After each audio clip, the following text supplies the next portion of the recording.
Bonjour à tous et bienvenue dans ce journal. À la une de l'actualité en cette mi-journée, la Pâque 2021 célébrée hier par les chrétiens du monde entier. En Côte d'Ivoire, la résurrection du Christ est également un moment de retrouvailles en famille ou au sein des communautés à Abidjan et dans l'intérieur du pays. Elle porte à cette occasion un uniforme en pagne ou en tissu. Toujours en Côte d'Ivoire, beaucoup de joie et de bonheur chez les populations de Boyo, dans la région de la Bagoué, dans le nord du pays. Le réseau électrique a en effet été étendu et cela grâce aux actions de la mutuelle de développement de Boyo. Enfin, 2 candidats vaccins contre le coronavirus sont en cours d'élaboration au Nigeria. 25 millions de dollars débloqués pour les recherches. Aujourd'hui, lundi de Pâques 2021, jour férié en Côte d'Ivoire, la communauté chrétienne de Côte d'Ivoire, à l'instar des chrétiens du monde entier, a célébré hier la résurrection du Christ. La Pâque est la fête la plus importante du christianisme. Pâques, célébration de la résurrection du Christ, mais également moment de retrouvailles en famille ou au sein des communautés. En Côte d'Ivoire, les familles et communautés d'Abidjan et des villes de l'intérieur portent à cette occasion un uniforme en pagne ou en tissu. Walter Amadou les a rencontrés. Pourquoi des uniformes pour célébrer la fête de Pâques? Ces voyageurs retardataires avancent des raisons diverses, mais qui concourent à leur épanouissement pendant les festivités. Comme c'est la fête, on va à Girangasokoro, Bokana. J'allais fêter avec mes enfants, voir un peu la famille. C'est pour ça qu'on a porté notre uniforme. C'était notre uniforme de janvier. Comme je voyage avec mes enfants, donc on a décidé de porter. Mon mari même a aussi, mais lui ne pourra pas partir, donc on a porté avec mes enfants. Ça nous permet de nous reconnaître. Il y a des uniformes où on présente le chef. Ces uniformes sont très importants. La preuve en est quand même, on s'en va que tu n'as pas ces uniformes. Ça réduit un peu vraiment beaucoup de choses à toi. Les autres, toi, tu n'as pas. Ça prouve que tu es loin de ces projets-là. Tu es loin de la fête. Rendons-nous dans le centre du pays, précisément à Ndrikro, dans la tribu Bungé, canton Gossan, pour voir de plus près la réalité. Ici, la Pâque bat son plein et ce n'est pas que les pagnes qui sont choisis pour les uniformes. Des t-shirts ont été également confectionnés pour marquer l'événement. Cet uniforme que vous voyez, c'est un symbole de la fête de la lumière. Une manifestation très honorable pour le village. Nous avons reçu la lumière ici vraiment, avec le pain. En tout cas, ça me fait plaisir, je me sens heureuse et puis je me sens à l'aise dedans. À Abidjan, Narcisse Okale n'a pas pu faire le déplacement afin de célébrer la fête au village. Il avait pourtant réussi à s'offrir 2 uniformes. Cette année, nous avons 2 pagnes. Voilà.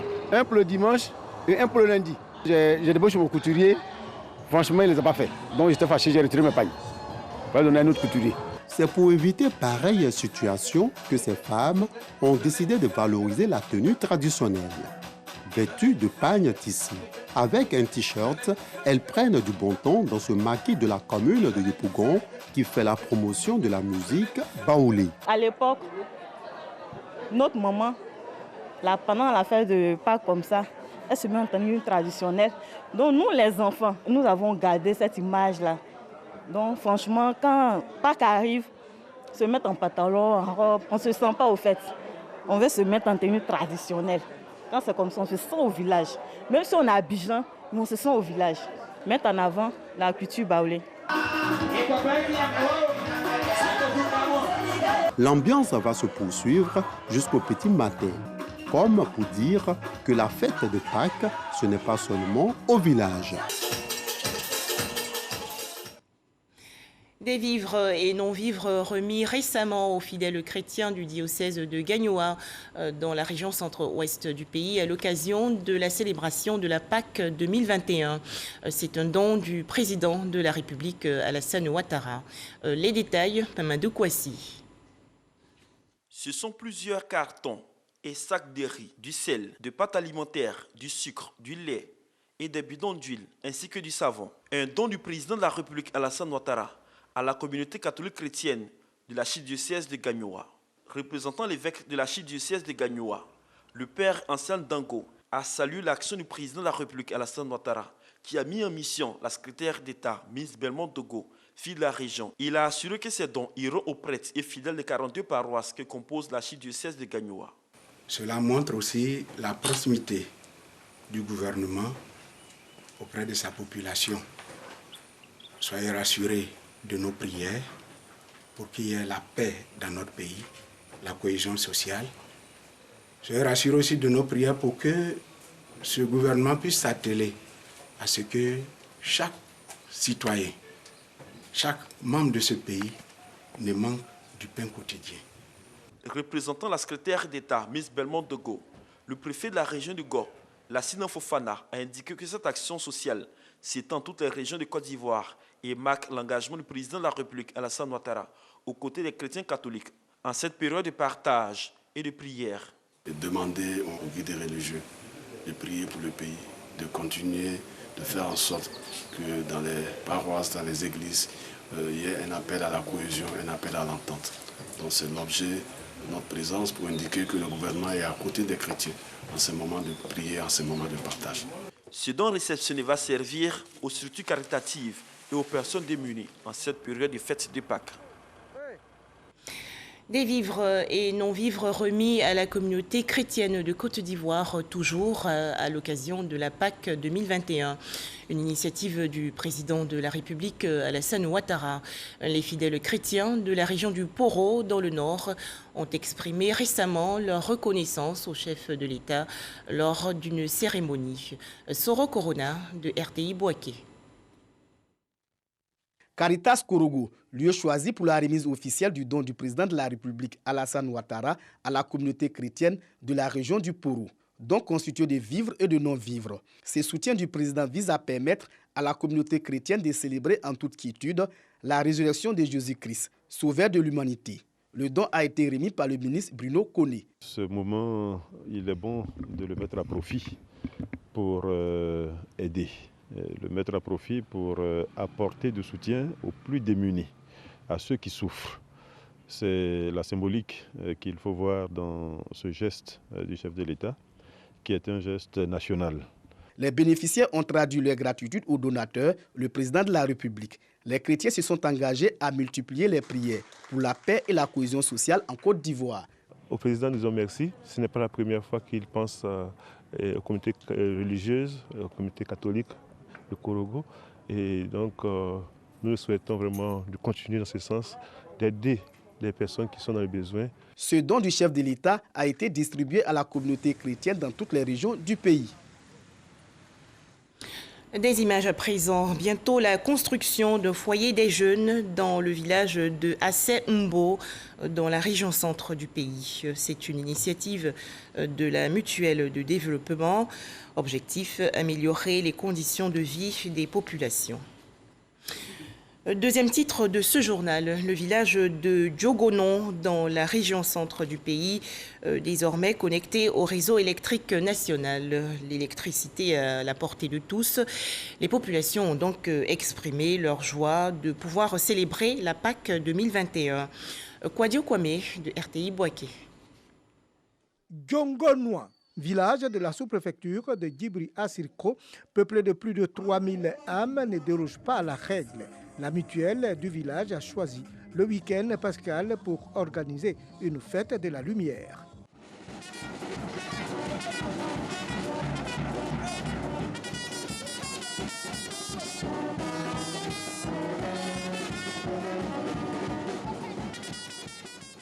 Pour le président de la mutuelle de Djongonois, avec l'électrification du village, le soleil du développement s'est levé sur le terroir. Toutes choses qui favoriseront la réalisation de besoins domestiques et industriels. Depuis 1990, notre rêve, notre combat, c'est de faire profiter de ce village l'électrification. Dieu merci, ce rêve est devenu une réalité. L'électrification ouvre la porte du développement des Djongonois. Une infrastructure qui contribuera à changer le quotidien des habitants de Diongonou. L'électricité peut changer ma vie parce que ça peut me permettre d'avoir un peu de sous. Le sous-préfet de Dibri Assikro a appelé les filles et fils de la localité à plus de solidarité afin de bénéficier de plusieurs projets de développement, dont le collège de proximité. Les agents de la CIE présents ont sensibilisé les populations sur les risques électriques récurrents en Côte d'Ivoire.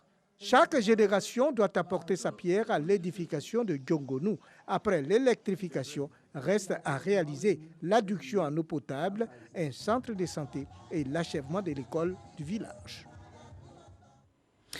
Beaucoup de joie et de bonheur également à Boyo, dans la région nord du pays. La raison, le réseau électrique a été étendu et grâce aux actions de la mutuelle de développement de Boyo. Les explications de Issaïo. Boyo est une localité de la sous-préfecture de Kouto, à 47 km de Bundiali, chef-lieu des régions de la Bagoué. Électrifié depuis 1985, ce village vient de bénéficier de l'extension du réseau électrique. Mais avant cette extension, que de calvaire pour la population pour avoir de l'électricité. Diabaté Jakis, coiffeur depuis une dizaine d'années, raconte ses difficultés. En ce moment, on avait pris un charmant pour me débrouiller ça un peu de courant, il y a quelqu'un pour me débrouiller un peu. Bon, actuellement là, quand le courant est venu, on est libéré maintenant. Il y avait un problème de compteur, donc j'étais obligé de m'associer avec quelqu'un. Mais pour le moment, comme Dieu merci que Dieu a fait qu'on a eu de courant maintenant, je souhaite que je dois avoir mon compteur même pour le salon même à part. Ce déficit en électricité est également mal vécu par cette ressortissante du village, commerçante à Abidjan. Vraiment, pour venir au village même, je n'avais pas courage. Puisque nous sommes à Abidjan là-bas, on a habitué au courant, tout ça. Donc quand on vient ici, là, on était gênés. Donc ça fait qu'on ne venait pas ici trop. Mais depuis qu'on a eu courant, là, je suis venu ici, ça fait 2 fois maintenant. Aujourd'hui, toutes ces difficultés ne sont qu'un vieux souvenir. Boyo bénéficie d'une extension du réseau électrique. Le ministre Bruno Nabagno connaît, par ce geste, vient de mettre sous tension des poteaux électriques. Une réalisation possible grâce au dynamisme de la mutuelle de développement de Boyo. On est venu pour la fête de l'eau et le discours est parti dans le sens de c'est vrai qu'on a de l'eau mais on aurait préféré avoir l'électricité avant. Donc naturellement ça montre que vraiment les populations avaient besoin de cette électricité. La mobilisation de ce jour en témoigne vraiment. Je peux vous dire qu'on a déjà fait un nouveau lotissement parce que les lots existants étaient devenus très peu compte tenu de l'électrification qui est venue. Et donc naturellement les cadres de Boyo sont déterminés, dévoués à venir reconstruire leur village. Pour le ministre Bruno Nabagno Kone, cadre du couteau, cette fête de la lumière est la concrétisation des actions du chef de l'État, Alassane Ouattara, en faveur des populations de toutes les régions de Côte d'Ivoire. Ce projet, il fallait le réaliser parce que le développement commence par les routes, mais je pense moi aussi que ça commence par l'électricité. L'amélioration des conditions de vie des populations, de mon point de vue en tout cas, commence par la fourniture d'électricité, par l'eau potable, par la santé. Mais que serait tout cela s'il n'y avait pas d'électricité? Et nos populations, il suffit de les interroger pour savoir la place que l'électricité occupe dans leur cœur. Nous le voyons à chaque fête de la lumière, les populations sont épanouies, elles sont heureuses d'accueillir la lumière parce qu'elles savent que cette électricité va transformer leur vie quotidienne.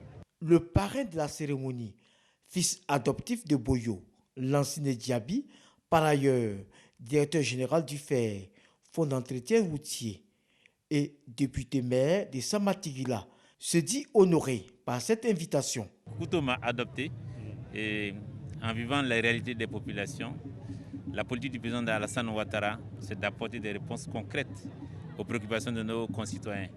Après l'eau, l'électricité, comme le ministre l'a indiqué, il se pose des plans de route. Nous sommes prêts, en tant que membres d'honneur de cette mutuelle, d'apporter notre concours. C'est le lieu de rappeler que depuis l'avènement du président Alassane Ouattara à la tête du pays, ce sont 76 localités dans la région de la Bagoué qui ont bénéficié d'électricité contre 39 avant 2011. Cette fête de la lumière a été aussi l'occasion pour le ministre Bruno Nabagno Koné d'amplifier ses actions de lutte contre la pauvreté. Séance tenante, il a remis 600 000 francs CFA à 2 dames cultivatrices, chacune ayant reçu la somme de 300 000 francs CFA pour renforcer leur production de riz à Boyo. Toujours en Côte d'Ivoire, comment mettre fin à l'orpaillage clandestin? Les membres de l'Union des entreprises du monde agricole, l'UNEMA, ont planché récemment sur cette question dans la commune de Cocody. Dans la lutte contre l'orpaillage clandestin, ils ont le soutien des ministères en charge de l'agriculture, de l'environnement, des mines et de l'Organisation internationale du travail, l'OIT. Didier Nguessan. Les activités des entreprises agricoles et forestières sont menacées par l'orpaillage clandestin, qui gagne de plus en plus de terrain en Côte d'Ivoire. Le problème identifié, il faut en limiter les dégâts. D'où cette rencontre initiée par l'Union des entreprises agricoles et forestières de Côte d'Ivoire, UNEMAF. Elle permettra d'identifier les mesures de lutte contre l'orpaillage non autorisé, désormais cartographiées avec l'aide des ministères de tutelle. On constate une raréfaction des ressources humaines dans le milieu agricole et forestier. Et face à ce phénomène-là, nous constatons que l'impact de l'orpaillage est assez important. Donc il fallait inviter les parties prenantes, les ministères, le monde agricole, pour venir vraiment discuter de ce problème-là, qui est fondamental pour les recherches de réussite dans le secteur agricole. Une opération suivie de bout en bout par l'OIT, l'Organisation internationale du travail. Dans le secteur de l'orpaillage, on voit bien des déficits très importants de travail décent, avec des vrais problèmes de santé-sécurité au travail, de travail des enfants. Et donc l'Organisation internationale du travail est vraiment aux côtés du gouvernement ivoirien pour pouvoir améliorer la situation dans ce secteur-là. UNEMAF a pour vocation la défense des intérêts des entreprises et des syndicats d'employeurs qui ont pour activité l'agriculture, l'exploitation forestière, l'élevage, la transformation des produits agricoles et forestiers. Dans l'actualité également, la 5e session ordinaire du comité régional de pilotage du programme SWED, projet d'autonomisation des femmes et dividendes démographiques au Sahel. Objectif, dresser un bilan complet des acquis du SWED pour l'année 2020. Chaque connaît. C'est en mode virtuel que s'est tenue la 5e session ordinaire du comité régional de pilotage SWED du fait de la pandémie de la Covid-19. Une rencontre organisée par la République islamique de Mauritanie pour dresser le bilan de la mise en œuvre du projet SWED. Malgré les défis sécuritaires et sanitaires dus à la Covid-19, les performances sont édifiantes. Nous nous réunissons aujourd'hui pour analyser de façon objective et constructive le progrès réalisé dans la mise en œuvre de la phase 1 du projet SWED et tirer les enseignements qui devront guider nos actions dans les années à venir pour les phases 2 et 3 programmées avec nos partenaires que sont la Banque mondiale, l'UNFPA, l'OAS et l'Union africaine. Présidente du comité régional de pilotage du projet SWED depuis 2019, la ministre Mariatou Koné a entrepris des actions pour l'autonomisation des femmes et des filles du pays. Sous la coordination stratégique du comité régional de pilotage, les actions mises en œuvre ont permis d'obtenir des résultats significatifs. Permettez-moi de citer la formalisation de l'extension spatio-temporelle du SWED, avec le nombre de pays membres qui est passé de 6 à 9. Avec l'appui de la Banque mondiale, les questions sur l'inégalité liée au genre et la prévalence de l'accès à l'éducation de la jeune fille connaissent des avancées notables. Pour le travail remarquable effectué à la tête de l'organisation, la présidente sortante du comité régional de pilotage du projet d'autonomisation des femmes et dividendes démographiques au Sahel a été distinguée par ses pairs. Les meilleures pratiques de gestion au centre des échanges il y a quelques jours entre entrepreneurs membres de l'association des jeunes entrepreneurs de Côte d'Ivoire. Cette rencontre s'est déroulée dans la commune de Cocody. Le point, Jean Djadji. Créer un cadre d'échange et de partage d'expériences. Mettre en valeur les expertises des jeunes entrepreneurs. Contribuer à l'épanouissement social et financier des jeunes qui débutent dans l'entrepreneuriat. C'est le but que veut atteindre l'AGECI, l'Association des jeunes entrepreneurs de Côte d'Ivoire. Cette information est donnée par le président de cette organisation lors de sa sortie solennelle. Cette association est là pour défendre les intérêts des jeunes entrepreneurs. La véritable force pour les jeunes entrepreneurs viendra de la défense de leurs intérêts, de la prise en compte de leurs préoccupations dans l'écosystème national ou international. Une démarche bien appréciée par des personnalités venues apporter tout leur soutien à ces jeunes entrepreneurs. À côté de la formation et de la recherche, nous avons un pilier qui est l'employabilité de ceux que nous formons. En réalité, c'est faire en sorte que nos universités soient aussi créatrices d'entreprises. Donc nous associons au dispositif pédagogique que nous avons, l'entrepreneuriat, les incubateurs, les start-up, pour que l'étudiant puisse créer son entreprise. Nous sommes tous là aujourd'hui pour découvrir, c'est pas personnel, nul n'a le monopole de l'expérience, mais c'est un partage d'expérience qui va permettre à chacun d'entre nous de pouvoir avancer dans l'option qu'il s'est donnée pour tracer son avenir professionnel. Un jeune aujourd'hui doit croire en ce qu'il fait, doit être patient. Si on ne s'accompagne pas de valeurs, on ne peut pas avancer pour atteindre ses objectifs. Donc je suis venu partager l'expérience du groupe Magic System qui est parti de conditions très difficiles pour être là aujourd'hui. L'AGECI compte 23 membres actifs. À ce jour, 83 candidats désirent y adhérer. Faisons-nous vacciner contre le coronavirus et respectons les gestes barrières. Nous allons ainsi mettre fin à cette maladie.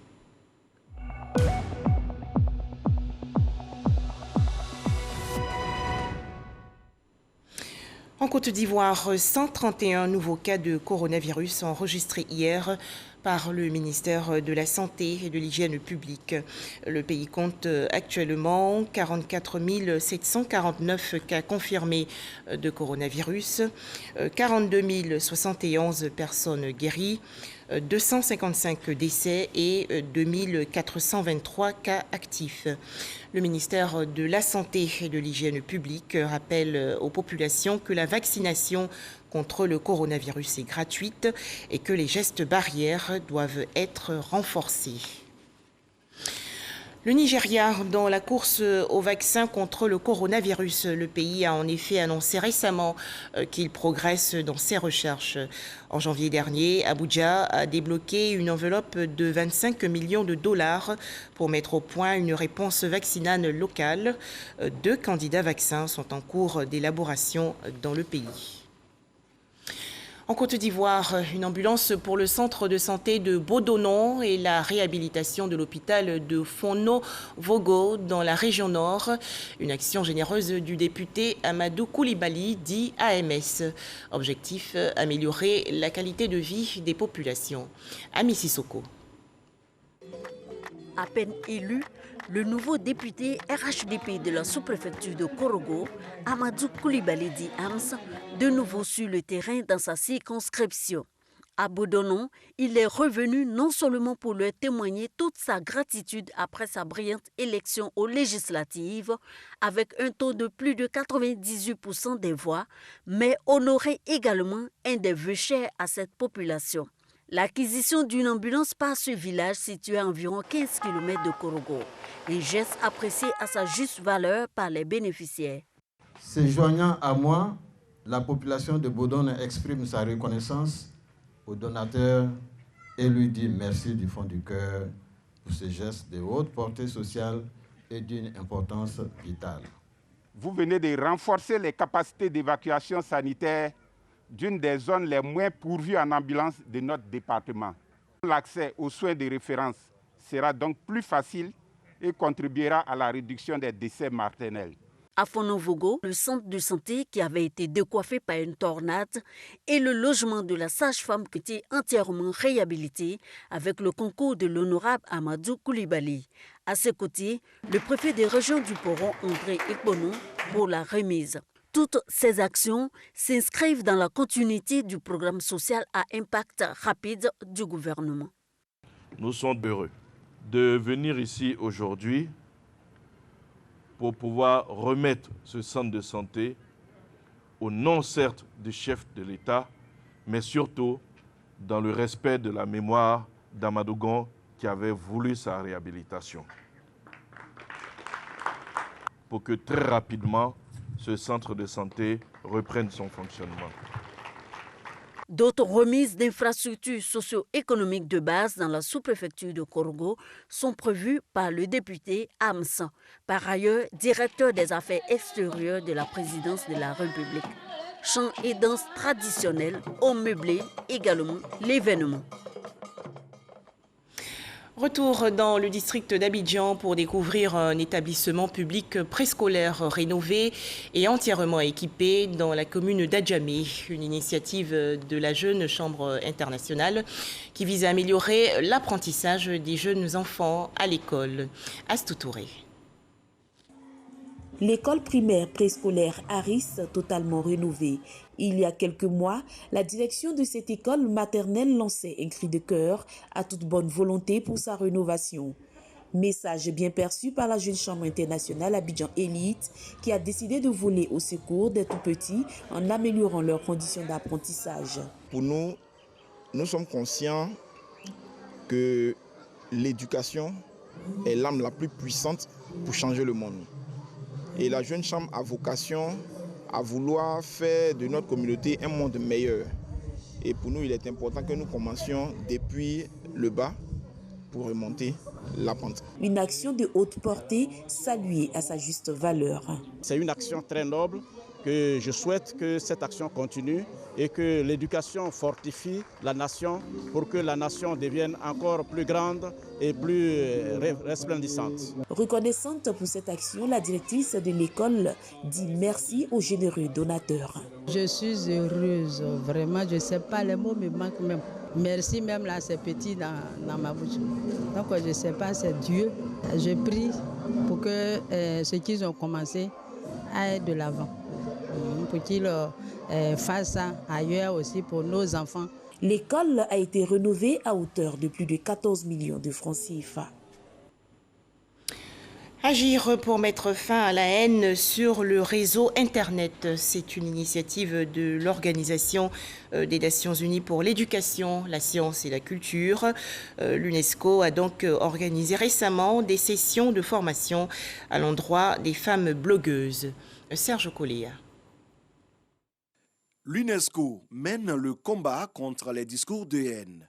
Au devant de cette lutte en Côte d'Ivoire, une vingtaine de blogueuses. Leur mission, prévenir les propos haineux, parler de paix en ligne et promouvoir la cohésion sociale. Nous avons voulu mettre ce réseau en place pour que ces jeunes filles-là puissent lutter contre les stéréotypes, les préjugés, surtout les préjugés culturels sur les réseaux sociaux, afin de contribuer à la consolidation de la paix en Côte d'Ivoire. Plusieurs thématiques sont abordées, entre autres le fact-checking pour freiner les fake news, les notions de paix basées sur les alliances interethniques et les types de messages à forte dose de division distillés sur les réseaux sociaux. Nous avons interpellé pour dire que nous sommes responsables de ce que nous livrons comme message sur notre plateforme. Parce que lorsque le message est lancé, il est interprété. Donc nous devons faire attention, nous devons voir la nécessité de donner l'information. Au terme de cette formation, ces blogueuses vont identifier et mettre en œuvre des programmes de sensibilisation. Je compte mettre à profit cette formation déjà en faisant un reporting de toute cette journée de formation que nous avons eue ici dans les locaux de l'UNESCO sur mon blog. Et puis chaque fois dans les publications, dans les articles, faire un retour à tout ce qui concerne la culture de la paix. Ce projet Intitulé « Les jeunes comme moteur de prévention des discours de haine et des conflits sociopolitiques et communautaires » est une initiative du système des Nations Unies à travers le PNUD, l'UNESCO et l'UNICEF. Il est financé par le Fonds des Nations Unies pour la consolidation de la paix. Enfin, drame en Indonésie et au Timor oriental. Plus de 90 personnes ont péri et des dizaines d'autres sont toujours portées disparues dans des inondations et glissements de terrain survenus dans les deux pays. Voilà, excellente fête de Pâques 2021 à tous. Je vous retrouve demain mardi avec beaucoup de plaisir.